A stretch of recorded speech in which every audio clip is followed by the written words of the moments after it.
Alam mo yung pakiramdam na parang kahit anong sipag mo, kulang pa rin? Ganun ako noon. Nasa abroad ako, OFW, malayo sa pamilya. Araw-araw gising ng alas 5. Tapos, uwi ng gabi. Pagod, pero kailangan gumiti pa rin sa video call. Sinasabi ko sa sarili ko, konti na lang, makakauwi rin ako. Pero taon nang lumipas, parang hindi nauubos ang konti na yun. Tuwing magpapadala ako ng pera, ang saya ng pamilya ko sa Pilipinas. Pero ako, unti-unti ako nauubos. Hindi ko alam kung hanggang kailan ko kaya. Lagi kong tinatanong, ito na ba yung kapalit ng pangarap ko? Hanggang sa isang gabi, habang nasa maliit kong kwarto, may nakita akong video tungkol sa digital entrepreneurship. Hindi ko agad pinansin, pero may kakaibang kirot yung sinabi ng speaker.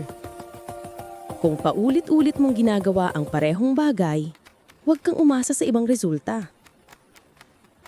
Doon ako napaisip, baka nga oras na. Baka hindi pera ang kulang sa akin. Baka pangarap ulit. Noon, tipikal na araw lang sa trabaho. Ako si Liza, OFW sa Middle East.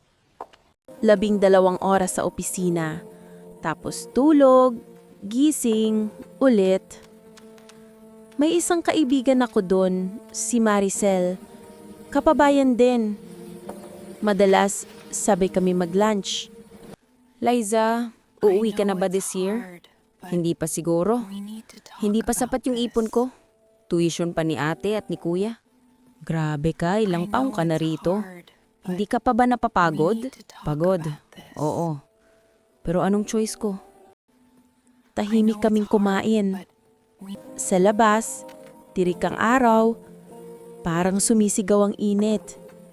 Sa loob, tahimik ang aircon pero parang ang bigat sa dibdib.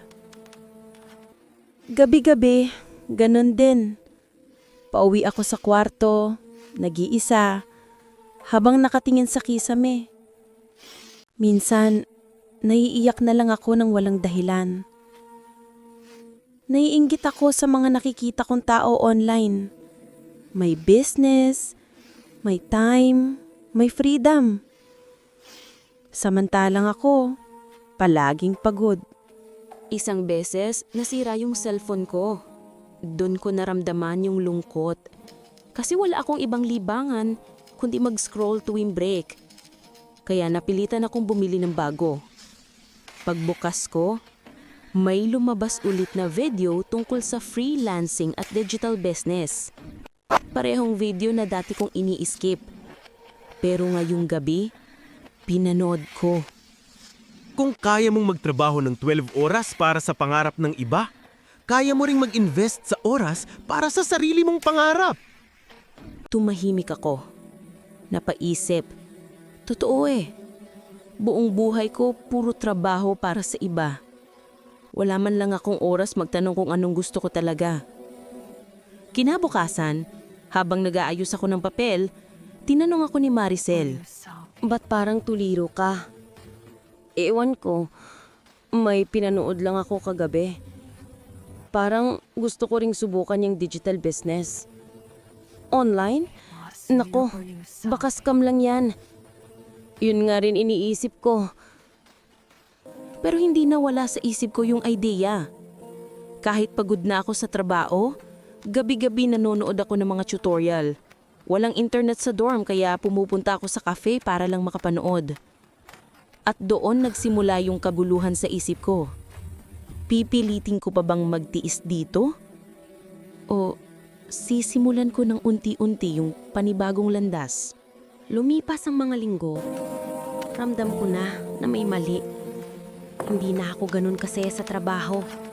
Kahit may sahod, wala na akong ganang pumasok. Isang gabi, habang nag-video call kami ni Mama, napansin niyang malungkot ako. "Anak, may problema ka ba?" "Wala ma, pagod lang. Pagod ka na dyan, no?" "Oo ma, kailangan ko pa ring magtiis." Nang marinig kong umiyak siya, parang may pumutok sa dibdib ko. Hindi ko alam kung dahil sa awa o dahil alam kong hindi ko rin kayang itigil. Kinabukasan, nagkaroon ng retrenchment sa kumpanya. Hindi ako natanggal, pero marami sa mga kasama ko ang pinauri. Doon ako natakot. Naisip ko, paano kung ako na yung sunod? Lahat ng sakripisyo ko mawawala lang? Hindi ako nakatulog buong gabi. Binuksan ko ulit yung video. Parehong video na naman. Pero ngayong gabi, iba na yung dating. Sinulat ko sa notebook. Mag-aaral ako ng digital business kahit 1 oras lang araw-araw. Pero madali lang sabihin, mahirap gawin. Sa simula, hindi ko maintindihan ang mga term. Nadidismaya ako. Parang wala akong alam. Pero naisip ko, baka nga tama si Maricel. Sayang lang oras ko. Pero sa bawat gabing nagdududa ako, naiisip ko rin, mas sayang kung hindi ko susubukan. Hanggang isang araw, nag-decide ako. Kumuha ako ng online course gamit ang kalahati ng ipon ko. Sakit sa loob, pero mas masakit ang manatili sa parehong buhay. Kinabahan ako, oo, pero sa unang beses matapos ang matagal na panahon, may naramdaman akong bago. Pag-asa.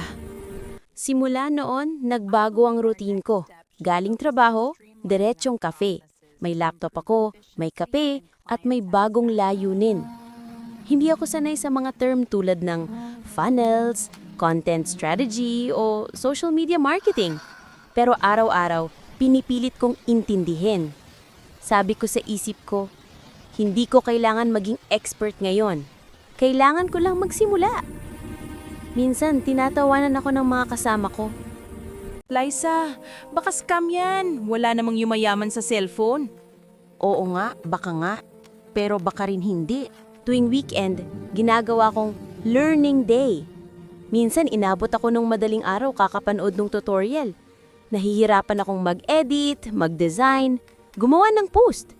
Pero sa tuwing nakakagawa ako ng kahit simpleng resulta, isang post na may likes, isang tao na nag-inquire, parang may apoy na bumabalik sa loob ko.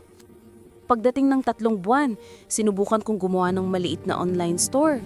Binenta ko mga digital products, e-books, templates. Una, walang bumibili. Pero hindi ako tumigil. Inayos ko ulit yung content. Inayos ko yung branding. Doon ko nakilala si Anton, isang digital coach na nagbigay ng libreng mentorship. Liza, anong gusto mong mangyari sa business mo? Gusto kong makauwi. Gusto kong magtrabaho mula sa Pilipinas. Then treat it like a real business, hindi hobby. Schedule your learning, track your results, and don't stop when it's slow. Sinunod ko lahat ng sinabi niya. Unti-unti, may benta. Hindi malaki, pero consistent. Hanggang sa dumating ang unang buwan, na kumita ako ng kapareho ng sahod ko sa abroad. Hindi ko makalimutan yung gabi na yun. Nakatingin ako sa laptop, umiiyak.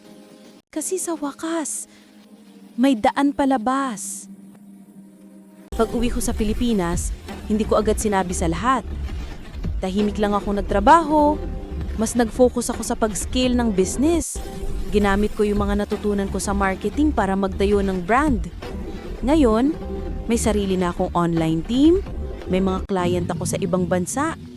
Pero ang pinakamagandang bahagi, nakakatulong ako sa ibang OFW na gusto ring umuwi.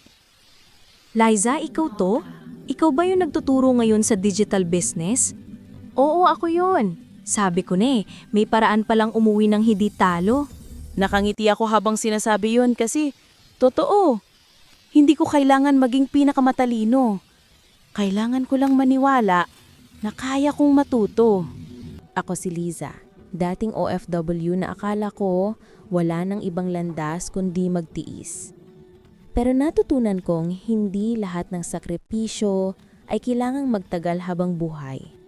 Ang totoo, minsan kailangan lang nating maniwala na karapat-dapat din tayong umasenso sa sarili nating paraan. Hindi kailangang malaki agad ang kita. Hindi kailangang perpekto agad ang resulta. Ang mahalaga, nagsimula ka. Kung tutuusin, hindi naman ako naiiba. Wala akong koneksyon, wala akong spatial talent. Pero meron akong malinaw na dahilan. Gusto kong makauwi. Gusto kong mabuhay nang hindi takot mawalan ng trabaho. Ngayon, tuwing nakikita ko yung mga dating kasama kong pagod at malungkot sa abroad, gusto kong sabihin, may pag-asa pa. Hindi mo kailangang manatili dyan habang buhay. Ang digital world ay hindi para sa iilan. Para ito sa mga taong handang matuto, kahit mabagal. Para ito sa mga tulad kong natutong tumaya ulit sa sarili. At kung may isa kong natutunan, ito yon. Hindi mo kailangang hintayin na masira ka muna bago mo piliing magsimula ulit. Kung naririnig mo to ngayon at pakiramdam mo pagod ka na, baka ito na yung sinyalis na hinihintay mo. Hindi ko sinasabing madali, pero sigurado akong posible. Simulan mo sa maliit. Magbasa, manood, magtanong. Huwag kang matakot magkamali. Kasi sa bawat pagkakamali, may aral na magdadala sa'yo sa susunod na antas. Kung ako, na dating OFW lang ay natutong magpatakbo ng digital business, kaya mo rin. Hindi mo kailangan ng perfect timing. Kailangan mo lang ng unang hakbang. Tandaan mo ha, hindi sukatan ng tagumpay kung gaano katagal kang nagtiis, kundi kung paano ka bumangon at piniling umangat. Really exciting.